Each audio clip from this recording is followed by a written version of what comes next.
Kabajamtoota dhaggeeffattoota keenyaa walitti deebinee jirra. Istirii kutaa 11ffaa boqonnaa 5ffaa qabxii 7ffaarra kan jiru yookaas 5.7 kan jedhu wajjin ilaalla. Egaa duraan dursee kabajamoota dhaggeeffattoota keenyaa yuutuubii kana sabiskiraayib gochuudhaan nu bukkee akka dhaabbattan isiniin jenna. Egaa relations and exchanges among different regions of Africa kan jedhu kuni maal jechuudha yoo jenne hariiroo yookaas relations fi waljijjiirraa meeshaalee yookaas exchange naannolee Afrikaa adda addaa gidduutti ta'aa ture jechuudha. Before the age of discoveries and the explorations of the 15th and 16th centuries, Europeans knew little about the continent of Africa jedha jechuudha. Bara argannoo yookaas discoverii fi qorannoo jaarraa 15ffaa fi 16ffaa dura Awurooppaanonni waa'ee ardii Afrikaa kana waanuma xiqqoo tokko beeku jechuudha. Yookaas baay'ee beekumsa waa'ee ardii Afrikaa kanaa hin qaban jechuudha. Bara explorationitiif discovery kana dura jechuudha.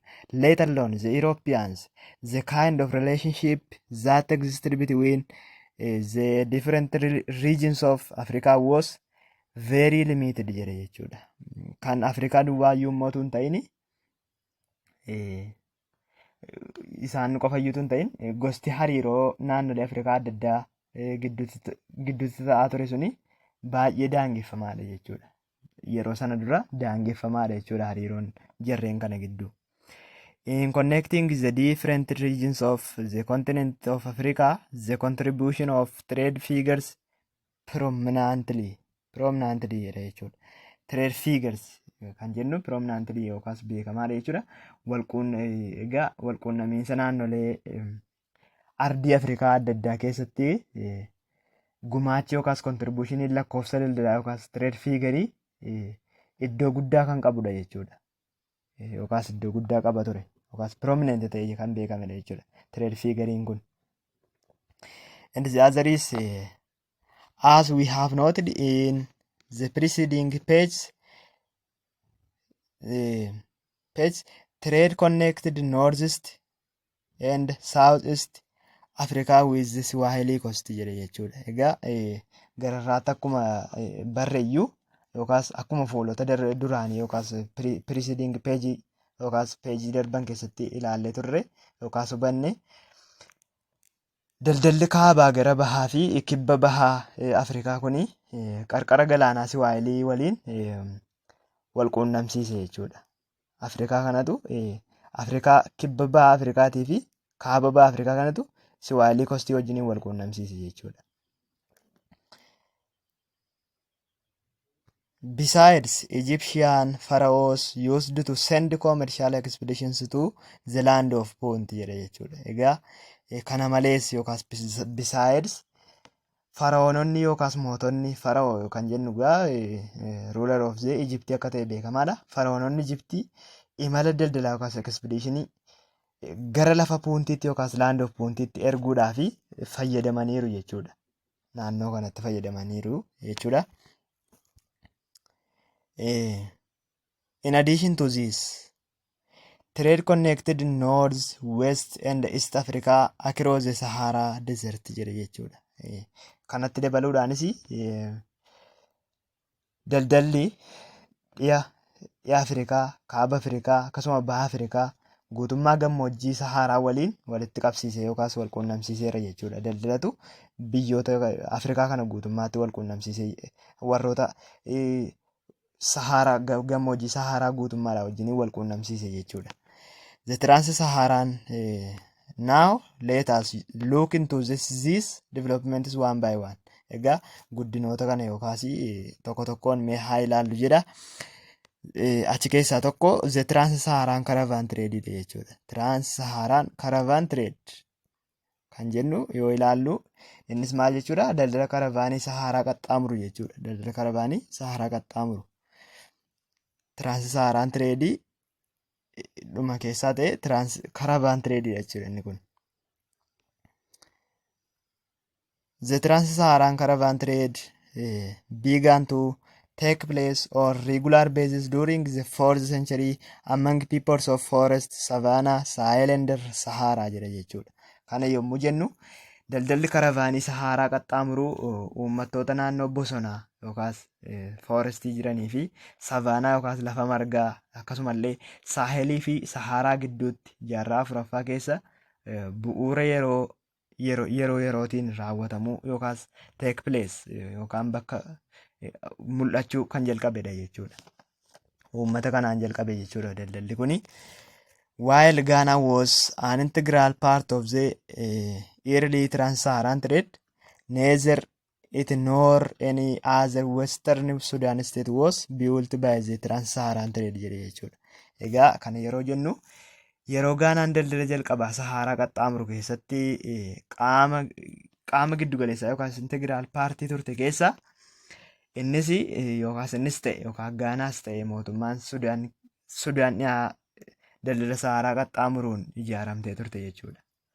Daldala Saharaa qaxxaamuruutu Gaanaanis ta'e warroonni Sudaan keessa jiran sun hundumti isaanii impaayeroonni sun hundaa'an jechuudha. Fundamentally important to the success of empire of Ghana between the 8th and the 12th centuries. This trading system reached its peak during the 14th century, 14th through 16th centuries, during the heydays of the Mali and the Songhai empires jechuudha. Egaa kana yeroo jennu maal jechuudha yoo jenne bu'uuraan yookaas fundamentaalii bu'uurumaan egaa daldalli Saharaa qaxxaamuru kuni jaarraa 8ffaa fi 12ffaa gidduutti milkaa'ina yookaas saksesii impaayera Gaanaatiif barbaachistuu yookaas impoortaantii kan turtedha jechuudha. Sirni daldalaa yookaas tireed siistemiin kunis jaarraa 14ffaadhaa hanga jaarraa 16ffaatti yeroo ol ka'iinsaa yookaas piikii isaa irra ga'e jechuudha. Piikii yookaan yeroo ol ka'iinsaa isaarra ga'e jechuudha. Yeroon kunis impaayera maaliif Songaayii kanaaf warra maaliif Songaayitii fi yeroo qaroominaa yookaas badhaadhinaa guddaa yookaan hiidee kan jennu kun egaa the period of great prosperity kan jennudha jechuudha. Yeroo akkasii kana tureef jechuudha jaarraan 15ffaa 16ffaan.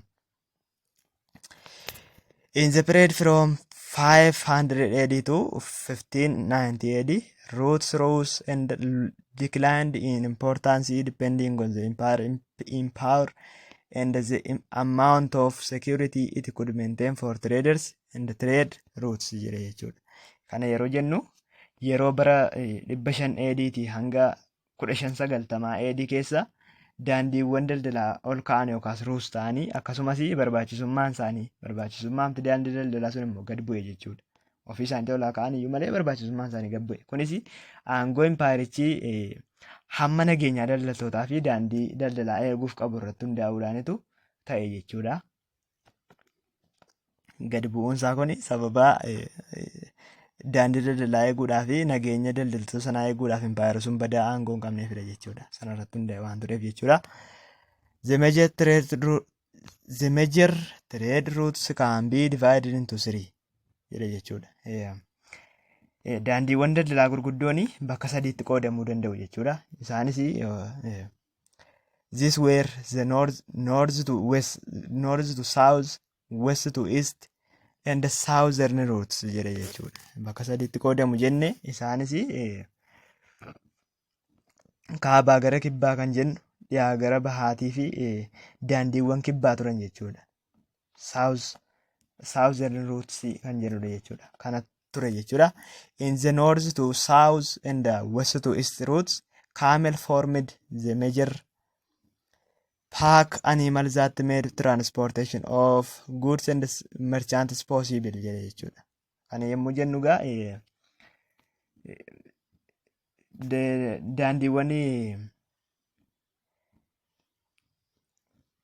daandiiwwan kaabaa gara kibbaa fi dhiyaa gara bahaa keessatti jechuudha. Warroota lamaan kana keessatti daldaltoonni meeshaalee daldaltoonni sun meeshaalee akka isaan geejjibsiisaniif kan isaan dandeessise yookaas possible kan isaaniif ta'e bineensi ba'aa baachuudhaan yookaas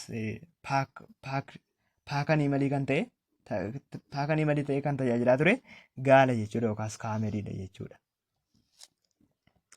Kaamel kan jennu baay'ee barbaachistoota ture jechuudha iddoo sanatti.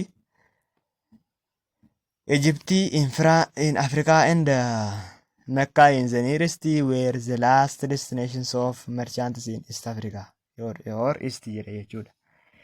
Gibxiin Afrikaa keessaatii fi Makkaan baha dhiyoo keessaa baha keessatti galmawwan yookaas destineeshinii daldaltootaa xumuraa turan jechuudha. Yookaas destineeshinii xumuraa kan ta'e istii kana keessatti Gibxiin Afrikaa keessaatii fi Makkaa baha keessatti bakka xumuraa turan jechuudha. Bakka keessatti haara galfataman turan jechuudha. Inni kan biraan in the southern route that stretched up to the Hausa city states, donkeys, human porters or canoes were used jedha. Kun immoo maal jechuudha yoo jenne daandiiwwan kibbaa yookaas southern route kana yookaas daandiiwwan kibbaa kan amma mootummaa Hausaatti yookaas magaalota Hausaatti diriiree yookaas stretched ta'ee jiru keessatti immoo harroota yookaas donkeys kan jennu namoota geejjibsiistota yookaas poorterii kan jedhamanii yookaan kaanois yookaan bidiruuwwan fayyadamamaa turan jechuudha. Egaa warroota lamaanii keessatti kaameliitu fayyadamaa ture jennee isa kana keessatti immoo harroota fayyada jechuudha. Some of the major market centers include Fez and Marrakesh in Morocco, Sijilmasa, Wadan, Audagosti, Tekrur, Tagaza, Tikit Walata, Jene, Wargla, Timbuktu, Tripoli, Gadames, Gat, Takeda, Katsina, Kano, Fezan, Bilma, Bauchi, Sirinaakeen kan jennuu fi wadaayidha jechuudha. Isaan kanadha jechuudha. Yookaas giddugalli gabaa yookaas center of trade, center of market kan jedhani gurguddoon baay'een isaanii Feezii Morookoo keessaa immoo Marraakesh kan jennu, Sijilmaasaa, Wadaan kan jennu, Awdaagostii, Tekruur, Tagaazaa, Timbuktuu warroota nama maqaa dha'e kana hundumaati jechuudha. Giddugalli gabaa yeroo sanatti fayyadamamaa ture jechuudha. Leetaasii trade commodities and patterns kan jedhu kun baay'ee barbaachisaadha jechuudha. Innis maal jechuudha? Meeshaalee yookaas commodity daldalaatii fi akkaataa daldalaa yookaas pattern of the trade kan jennudha jechuudha. Salt which was plenty in North Africa. Saltiin kun yookaas soogiddi kun which was plenty in North Africa. Gold which was plenty in West Africa. And slaves were the essential commodities throughout the 500 up to 1590 period kan jedhudha jechuudha. Maal jechuudha kunis yoo jenne soogiddi kaaba yookaas warra Noorzii Afrikaa keessatti baay'inaan kan argamu ture jechuudha. Soogiddi warra kaabaa keessatti argama yookaas warroota karaa kaabaa dhufan irra keessa argama jechuudha. Warqiin immoo dhiyaa Afrikaa yookaas fakkeenyaaf Gaanaa fa'aa keessatti argama jenneerra, Hausaa Sitii Isteetii fa'aanis qabu jenneerra jechuudha. Kanaaf iyyuu dhiyaa keessatti kan argamu warqiidha jechuudha.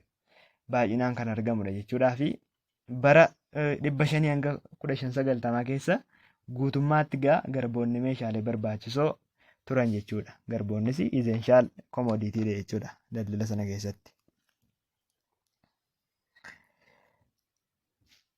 Clothes had also become an important trade good jedhe jechuudha. Kun immoo maalidha jenne akkasumas huccuunis jechuudha meeshaa daldalaa barbaachisaa ta'ee ture jechuudha.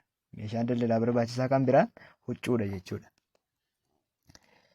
A viable clothes production industry began around the 11th century in Jene, Tekrur, Timbuktu and Gao and lasted well into the 18th century jedha jechuudha. Kun immoo industiriin oomisha huccuu barbaachisaan yookaas barbaachisaa kan ta'e kun jechuudha. Naannoo jaarraa 11ffaatti Jenee kan jennu kana keessatti Tekiruur, Timbuktuuf Gaa'oo keessatti jalqabeetu jaarraa 18ffaa keessa immoo haala gaarii ta'eenitu xumurame jechuudha. haala gaarii ta'enitu jaarraa 18ffaa keessa xumurame. Industirii huccuu oomishutu bara kana keessa oomishame jechuudha.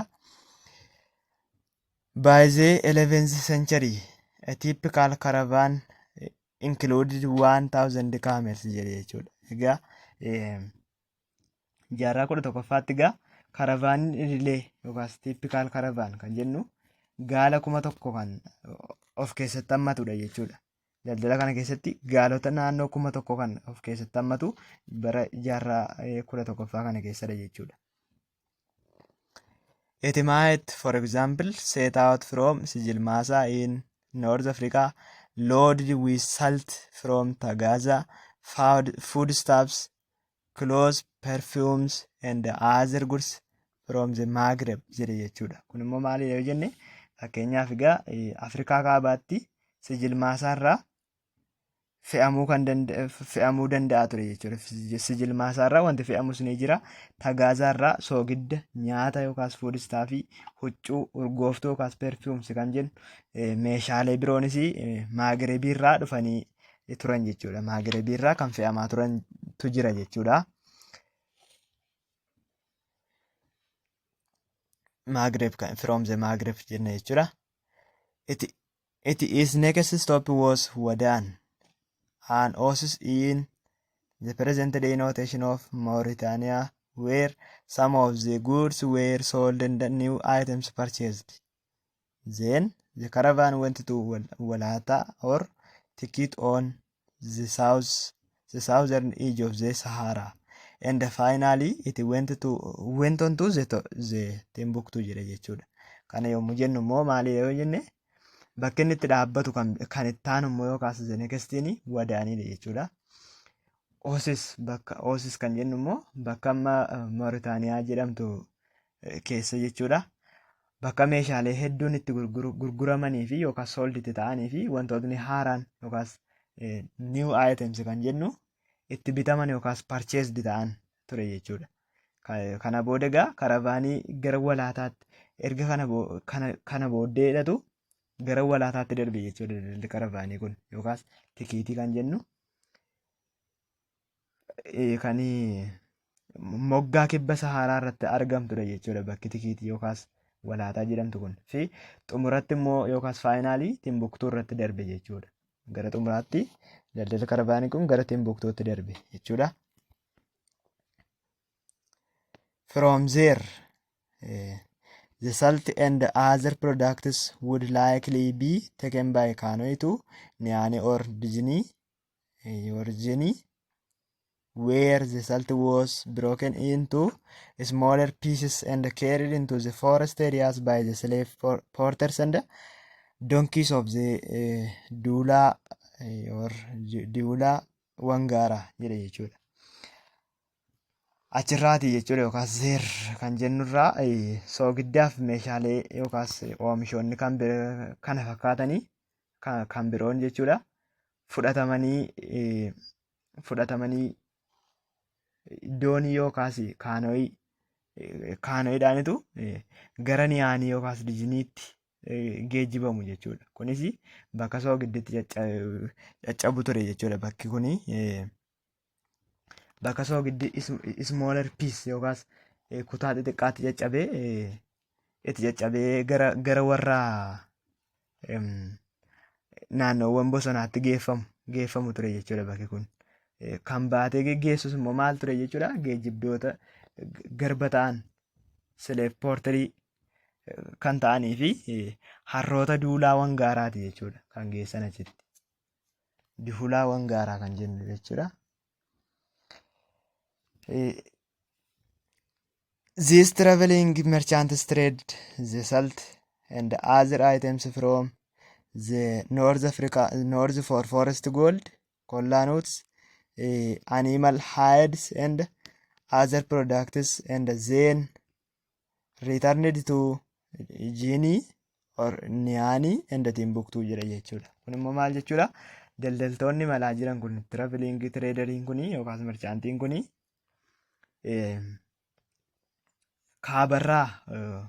kaabarraati jechuudha. Warqee warra naannoo bosonaa kaabarraa warra kaabarraa soogiddaa fi meeshaalee biroo daldalu jechuudha. Akkasuma immoo warqee kan isaan kana geessaniifis immoo warra naannoo bosonaa warqee warri naannoo bosonaa sun qaban argachuuf akkasumallee loojii isaanii gogaa bineensotaa isaan fidan akkasumaa fi oomishaalee biroo argachuufidha jechuudha kan isaanii meeshaalee kana geessaniif jechuudha yookaan kan nuti gara irraatti exchange jennee jalqabneefis kanumaafidha jechuudha. Kana booda jechuudha gara jiinii yookaan jiinii niyaaniidhaa fi timbuktuutu deebi'anii galu jechuudha. Erga dhaqanii sana gurguratanii booda jechuudha.